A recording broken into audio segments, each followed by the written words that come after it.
Il est 8h31. Bretagne 5, l'invité de la matinale. Le temps de refaire sa voix un petit peu. À 8h31, nous accueillons notre invitée politique de la matinale, Inès Gonze. Elle est militante et animatrice de la France Insoumise du pays de Paimpol. Elle a fait la route spécialement pour nous, pour être au micro de Bretagne 5 matin. Je l'en remercie. Bonjour. Bonjour. Et je dois préciser que c'est votre première radio. Tout à fait. Voilà, tout va bien se passer. Je le dis souvent aux invités qui font leur première radio au micro de Bretagne 5. Inès Gonze, beaucoup d'actualités pour LFI en ce moment et aussi alors je ne sais pas si on peut parler de polémique ou en tout cas ces vagues télévisuelles, puisqu'il s'agissait de l'échange entre Louis Boyard et l'animateur Cyril Hanouna. On a beaucoup lu dans la presse, on a beaucoup entendu parler, échange d'invectives, d'insultes même. Enfin, les insultes étaient, à mon avis, parce que j'ai suivi l'échange, beaucoup du côté de Cyril Hanouna et beaucoup moins du côté de Louis Boyard. C'est des insultes inadmissibles. Enfin, ça donne une image pitoyable du débat télévisé, quoi. Moi, je suis un peu atterré quand je vois ça. Avec quand même pour fond une remarque de Louis Boyard, du député Louis Boyard, autour du patron de la chaîne. Il s'agissait de C8, bien entendu, donc Vincent Bolloré, qui n'a pas eu l'heure de plaire finalement à Cyril Hanouna. C'est sur son attitude, c'est l'attitude de Vincent Bolloré en Afrique, qui a été, des enquêtes ont été faites, les propos de Louis Boyard étaient justifiés, mais c'est vrai que le fait d'attaquer le patron de la chaîne n'est pas du tout passé, c'est clair. C'est une inquiétude pour vous, femmes et hommes politiques ou militants, militantes, que ce problème des médias qui peuvent finalement refuser la parole quelque part ou contrôler la parole. C'est un très gros problème, puisque 90% des médias sont aux mains de 5 ou 6, je ne sais plus si c'est 5 ou 6 milliardaires, donc toute l'indépendance de la presse écrite ou orale est remise en question, et c'est effectivement très grave. C'est difficile de se faire entendre. Alors ici, il n'y a pas de censure, vous pouvez vous faire entendre, il n'y a pas de problème sur Bretagne 5, radio libre et indépendante, et où la parole est libre. On va parler de ces projets de loi, projets de réforme des retraites, projets de réforme de l'assurance chômage, dans un climat social très tendu. Un climat social très tendu parce que beaucoup de gens ont du mal à finir le mois, tout simplement, et donc il y a une vraie inquiétude quand on voit la montée des prix, la montée de l'essence qui va remonter encore aujourd'hui, puisque l'État va enlever c'est les 20 centimes supplémentaires qu'il avait rajoutés. C'est une vraie inquiétude. Quand chacun fait ses courses, on est tous confrontés à ça. C'est-à-dire qu'on voit bien que le panier de courses, c'est plus le même. Quand on fait les mêmes courses chaque jour, le panier, quand on arrive à la caisse, ça a énormément augmenté.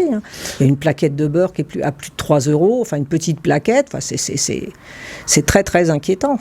On voit le gouvernement accorder des aides, j'allais presque dire d'urgence finalement, pour éviter que l'inflation frappe les plus défavorisés, les ménages en particulier les plus défavorisés, mais on a le sentiment que ça ne suffit pas. Qu'est-ce qu'il faudrait faire ?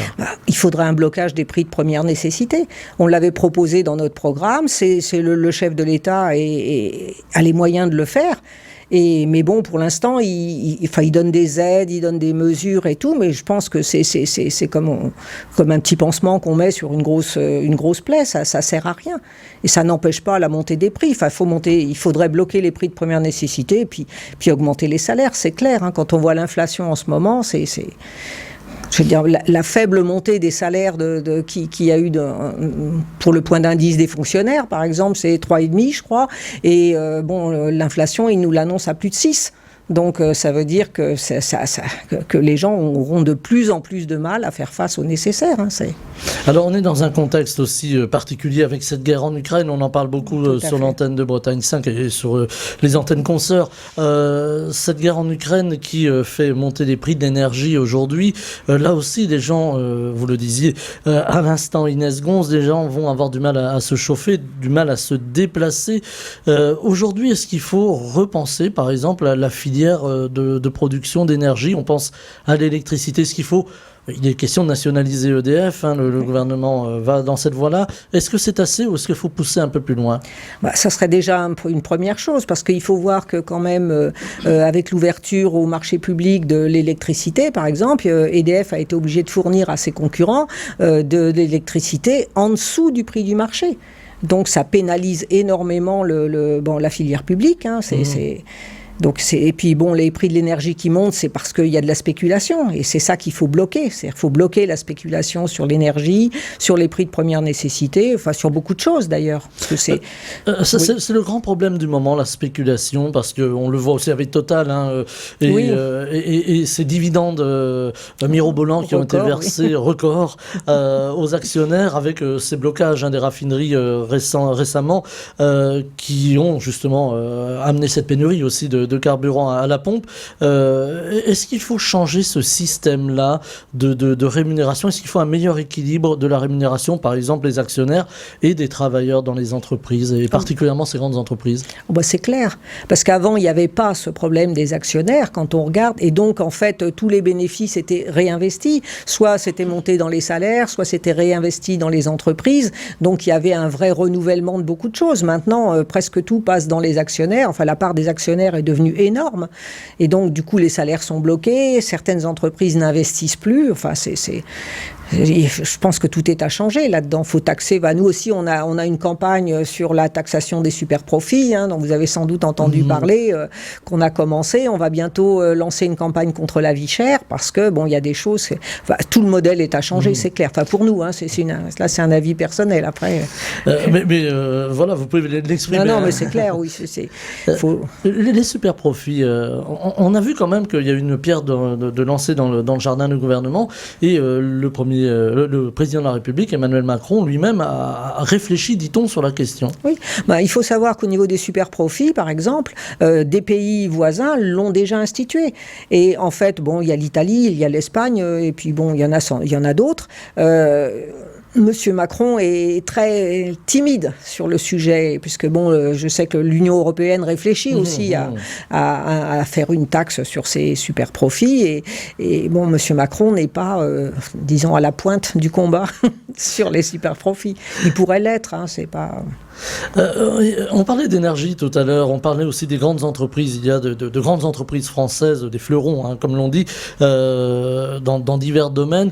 Est-ce qu'il est nécessaire à un moment de regagner en souveraineté et peut-être de mettre un peu plus d'État, sans parler de nationaliser forcément, mais dans ces grandes entreprises ? Oui, on en a besoin. On a vu un des exemples, par exemple, c'est au moment de la crise de la Covid.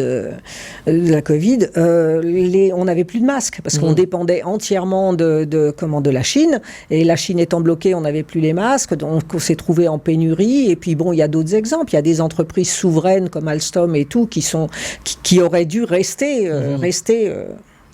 en France, et sous le contrôle français surtout. À propos des masques, on a eu, j'allais presque dire, cette casse sociale tout près d'ici, oui. à Grasse, près de Guingamp, dans les Côtes-d'Armor. Ça, c'est pour nos auditeurs lointains. Cette COP des masques qui finalement a jeté l'éponge parce que les différents clients n'achetaient pas de masques finalement à la COP des masques, mais préféraient se fournir en Chine dès que la Chine a été en capacité d'en produire parce que c'était moins cher. Et c'est le cas de l'État qui avait pris des engagements par rapport à la COP des masques de se fournir chez elle, et qui ne l'a pas tenu, effectivement, qui, dès que ça a été possible, est retourné acheter des masques en Chine. Il faut aussi réglementer les achats publics aujourd'hui. Il y a besoin. Il faudrait aussi que les achats publics, comme on nous le demande, nous, en tant que consommateurs, il faudrait aussi que les achats publics favorisent les produits français, même si, évidemment, ils sont plus chers. Mais c'est une obligation aussi. C'est une obligation éthique, j'allais dire. Éthique. Alors, sur la réforme des retraites, on en entend beaucoup parler. C'est, j'imagine, pour LFI, un champ de bataille qui s'ouvre devant vous, avec néanmoins le 49.3 qui pèse toujours et encore sur des décisions possibles du gouvernement, une forme de passage en force. Est-ce que c'est de votre point de vue, quelque chose d'inacceptable. C'est inacceptable parce que ça bafoue la légitimité de l'Assemblée nationale. Et puis là, il y a un projet, là, on a appris ça hier, il y a un projet, puisque le Sénat l'a voté, un amendement qui passerait en même temps que la loi de sécurité sociale pour allonger la retraite à 64 ans, l'âge de départ de la retraite à 64 ans, plus exactement, et qui pourrait être voté, qui va passer le 21 novembre à l'Assemblée, et qui pourrait être, pas voté, mais qui pourrait justement passer à la faveur d'un 49.3 sur le budget de la sécurité sociale. C'est inadmissible, hein, c'est un déni de démocratie, il n'y a pas d'autre mot. Hein. Il fallait conserver la retraite à 60 ans. Est-ce que c'était tenable financièrement, finalement ? Excusez-moi, des économistes ont fait des simulations, etc. C'était tout à fait tenable. Il y a beaucoup de richesses dans notre pays, et puis si on regarde même maintenant, beaucoup d'économistes disent que le régime des retraites n'est pas déficitaire actuellement et ne le sera pas avant, enfin je me rappelle plus des dates, mais assez longtemps, dans les plus de 2030. Donc il n'y a pas d'urgence à faire une réforme des retraites, hein, bien au contraire. Et on voit aussi beaucoup de jeunes, c'est souvent ce qui frappe, qui n'arrivent pas à rentrer sur le marché du travail parce que soit ils n'ont pas l'expérience, soit ils manquent encore de formation. Voilà, il y a toujours de bonnes raisons. Ces jeunes-là, est-ce qu'il n'y aurait pas possibilité de les faire rentrer très vite et puis de maintenir l'âge de la retraite à 60 ans ? C'est une piste ? Tout à fait, surtout que si on regarde les chiffres du chômage, beaucoup de seniors sont au chômage et ne retrouvent pas d'emploi. Donc c'est pas en allongeant la durée de départ à la retraite que ça va arranger les choses. Non, c'est vrai qu'il faut soutenir l'emploi des jeunes. Nous, on a des mesures dans notre programme pour soutenir l'insertion des jeunes, qui est fondamentale, parce que c'est la vie de demain, ça. Est-ce qu'il faut mettre le paquet, pardonnez-moi le terme, il est un peu trivial, mais sur la formation aujourd'hui ? Tout à fait. Et nous, d'ailleurs, on a une mesure un peu phare pour les jeunes, c'est un revenu minimum. Revenu minimum qui est au niveau du seuil de pauvreté, c'est-à-dire 1 063 € pour les jeunes, pour qu'ils puissent se former sans avoir besoin d'aller faire des petits boulots à droite, à gauche. Et donc c'est une de nos propositions phares et qu'on va poser dans notre niche parlementaire. C'est-à-dire que dans la niche parlementaire, on peut passer plusieurs choses et on va le tenter. Il y a aussi les étudiants. On les a entendus beaucoup s'exprimer. Ils sont venus au micro de Bretagne 5 avec une précarité étudiante terrible. Aujourd'hui, en France, des étudiants font la queue pour pouvoir manger ou mangent mal parce que parfois les repas qui sont servis par les Crous ne sont pas toujours à la hauteur des attentes. Est-ce que là aussi, il faudra qu'il y ait une réforme de l'université en particulier ? Oui, je pense que le problème des étudiants, c'est pas au niveau de la réforme de l'université, c'est au niveau de l'État. C'est ce dont je vous parlais, en fait, c'est le revenu minimum.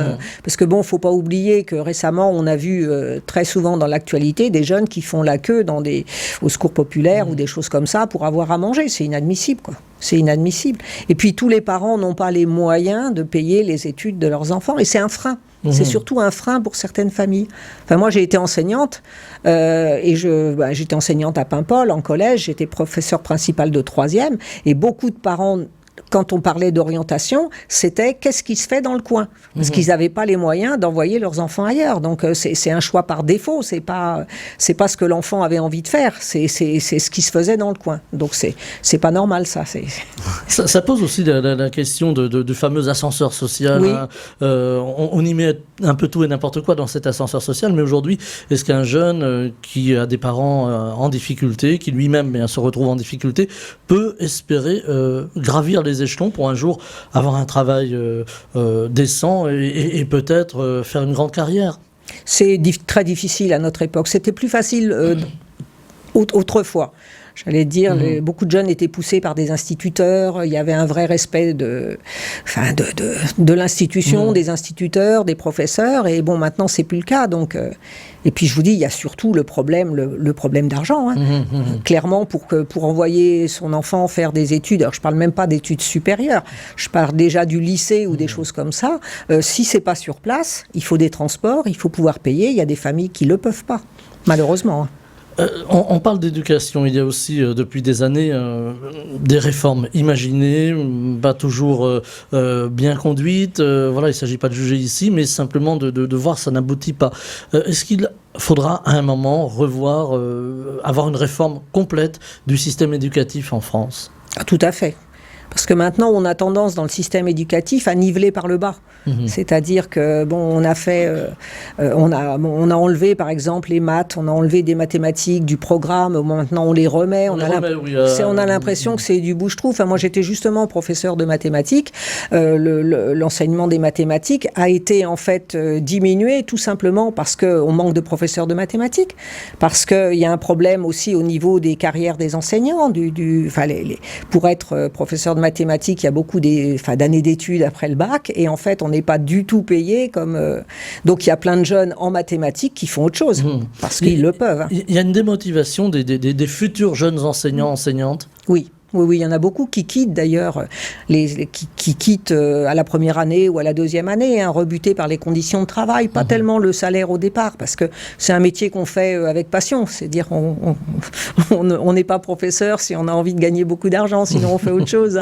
Mais c'est un métier de passion, et les conditions dans lesquelles on nous demande d'enseigner sont catastrophiques. Alors il y a aussi des grands sujets aujourd'hui et qui nous touchent sur le territoire ici en Bretagne.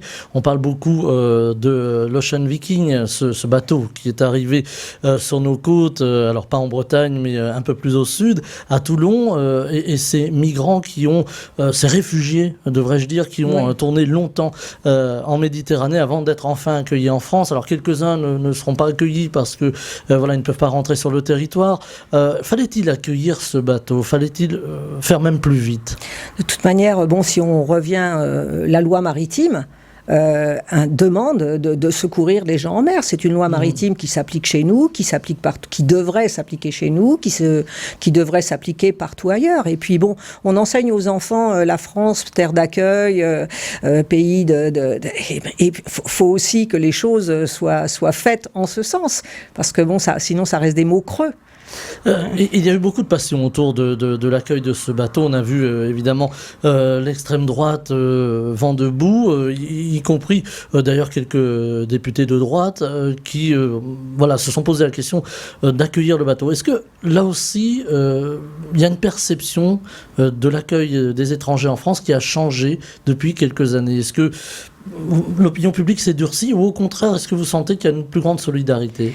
Je trouve qu'il y a les deux. C'est-à-dire qu'en fait, le problème, c'est que l'extrême droite instrumentalise la moindre question sur les migrants. On l'a vu récemment sur Calac. Voilà, j'allais y venir. Oui, non, mais c'est ça. Donc, c'est plus une instrumentalisation. Par contre, je pense qu'il y a beaucoup de gens qui pensent qu'il faut venir en aide à ces personnes. La France a toujours été une terre d'accueil pour les immigrés. Enfin, moi, ma mère était italienne. Elle est venue en France. C'était au moment de l'immigration, avant la guerre sur les Polonais et les Italiens, ils ont pas été très bien accueillis non plus, mais après ils se sont intégrés et puis terminés. Enfin, je veux dire, on est un pays mélangé, on n'est pas un pays avec une seule, je sais pas comment dire d'ailleurs. Une seule ethnie finalement. Voilà, une seule ethnie. On est très très mélangé, voilà. Justement, Calac, vous avez prononcé le mot de Calac. Alors pour nos auditeurs lointains, là encore, Calac, c'est une bourgade du centre Bretagne avec une forme d'exode des habitants, et il y a eu un projet, le projet Horizon, qui a été conduit par plusieurs personnes, soutenu par plusieurs associations également, pour accueillir des réfugiés qui pourraient faire vie sociale dans ce bourg, dans cette commune de Calac. Et là, ça s'est pas bien passé. Non, de toute manière, c'est un projet qui n'est pas que un projet d'accueil de réfugiés, parce que le projet Horizon est un projet beaucoup plus vaste. C'est-à-dire, c'est un projet d'abord de l'équipe municipale qui a nouvellement été élue, pour commencer, avec le soutien, comme vous dites, de plusieurs associations. Mais c'est la rénovation d'un bâtiment d'école. Il doit y avoir plusieurs choses dedans. Et c'est vrai que un des projets prévoit de faire quelques logements pour des réfugiés. Et c'est, le fonds, c'est Reconquête a annoncé des chiffres ahurissants, c'est quelques familles qui doivent être accueillies. Et il y en a déjà eu d'accueillis à Calac, qui sont parfaitement intégrés et qui, justement, prennent des fonctions qui sont, pour lesquelles il n'y a personne. Il y a un travail dans l'agriculture, il y a des travaux, et ces personnes-là, elles ont du travail. En plus, ce sont des personnes qui sont déjà intégrées en France. C'est pas... Donc c'est une vraie instrumentalisation. Il faut voir que le maire a été menacé, insulté. Enfin bon, c'est scandaleux. Et comment vous expliquez un tel déchaînement de violence sur ce qui, somme toute, est une forme d'accueil, j'allais dire ordinaire? Moi, je vais aller dire, c'est ce qui fait le fonds de commerce de Reconquête, entre guillemets. Donc là, ils surfent sur cette vague. C'est vrai qu'il y a eu du monde, mais moi, j'y étais à Calac pour les deux manifestations. Une contre-manifestation. Deux fois de suite, dont une récemment. Et en fait, eux, ils ont fait venir du monde, mais il y avait même la Ligue du Sud, c'est-à-dire ils ont fait venir du monde un peu de toute la France pour faire nombre. Et parce que ça fait parler d'eux. Et puis, du coup, il y a des affrontements, il y a des affrontements verbaux entre habitants. Ils ont en fait créé un climat d'insécurité dans la bourgade de Calac. Ils ont été inquiétés des habitants qui, le projet ayant été présenté en mairie et tout, n'auraient pas dû s'inquiéter. Mais ils ont monté, en fait, le projet en essayant de faire peur aux gens, quoi. On a parlé d'un référendum à un moment. Est-ce que ça aurait pu être une bonne idée pour essayer d'apaiser les choses ou une fausse bonne idée? Je sais pas. Là franchement, à partir, c'est un projet municipal qui a quand même été bien expliqué au départ, au niveau des habitants de Calac, il n'y avait pas de soucis. Bon, il y a toujours quelques soucis dans ce genre de choses, parce que moi je vois dans ma commune, quand on a voulu faire du logement social, il y a toujours des fois quelques inquiétudes, mais bon, quand on discute avec les gens, ça se lève facilement. Mais là, l'ambiance est très très tendue. Enfin, on a le sentiment aujourd'hui, Inès Gonze, d'une France fracturée.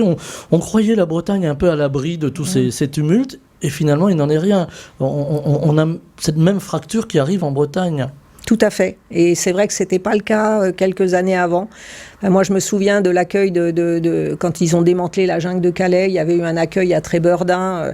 C'est pareil. Il y avait eu manif et contre-manif. Mais je sais, à la manif, c'était le Front National à l'époque. Ils étaient 50. Le maire de Trébeurdin nous avait appelés devant sa mairie. On était 500. Donc, c'est les idées qui ne passaient pas, en fait. Alors que là, effectivement, elles parle plus aux gens, parce que... On a le Rassemblement national aujourd'hui qui gagne en Bretagne. Oui. Est-ce que c'est lié aussi à une situation sociale? On revient un petit peu au social. Une situation sociale dégradée. Est-ce que ça fait les affaires, pardonnez-moi le terme, mais du Rassemblement national? Tout à fait. Et puis, ils ont des propositions qui sont, excusez-moi le terme, assez racoleuses, et qui font croire aux gens que ça va les aider, quoi. Puis c'était un vote de colère dans le temps, maintenant ça devient plus un vote d'assentiment. C'est-à-dire les gens ont vraiment l'impression que ça va régler leurs problèmes. Je sais que nous on a fait beaucoup de porte-à-porte, on va continuer pour discuter avec les gens, et on a souvent ça. Mais en fait ils connaissent pas nos propositions, ils savent pas par exemple que le Front National est contre l'augmentation du SMIC, entre autres. Et donc, c'est un travail de conviction. Il faut montrer aux gens que c'est pas la voie à suivre, mais c'est du boulot. C'est du boulot. Allez, il nous reste 3-4 petites minutes, me dit notre réalisateur, maître des horloges. J'aurais voulu qu'on parle aussi d'environnement. Il y a la COP27 en ce moment, qui se tient en ce moment. L'écologie, l'environnement, c'est une des grandes préoccupations. Alors, de la jeune génération, on les reçoit souvent à ce micro, mais pas seulement la jeune génération. Non, aujourd'hui, tout le monde. La vieille génération. Alors, aussi. Je n'allais pas aller jusqu'à la vieille génération, mais pourquoi pas. En tout cas, c'est une préoccupation de tout un chacun aujourd'hui. Est-ce que LFI souhaite se positionner un petit peu en fer de lance sur l'environnement aujourd'hui? Oui, on l'a déjà fait. C'est-à-dire que nous, on propose une transition écologique, tout simplement, avec justement des marqueurs très très forts, augmentation des énergies renouvelables, sortir, alors ça c'est vraiment LFI, sortir du nucléaire, mais évidemment pas du jour au lendemain, avec une planification, tout est dans le terme. Voilà, on parlait tout à l'heure des problèmes d'énergie. Voilà. Si on coupe le nucléaire aujourd'hui, non, c'est pas possible. Ça va être un problème. C'est tout simplement impossible. Il faut prendre les choses, il faut développer toutes ces énergies renouvelables, ce qui n'a pas été vraiment fait. Ça a été fait par petits morceaux, mais il faut une vraie politique à long terme et pour planifier cette sortie du nucléaire, et puis pour développer aussi d'autres formes d'énergie. Est-ce que la technologie aujourd'hui, alors on parlait de la jeune génération justement très technophile, est-ce que ça peut être aussi un appui pour aller vers une société plus apaisée, alors en termes de production d'énergie, mais aussi en termes de communication, de médias, etc. Est-ce que c'est une des pistes aussi ? Je ne sais pas trop, parce que c'est vrai que quand on voit certains lynchages sur les réseaux sociaux, ça fait peur. Moi, je ne suis pas de la génération de...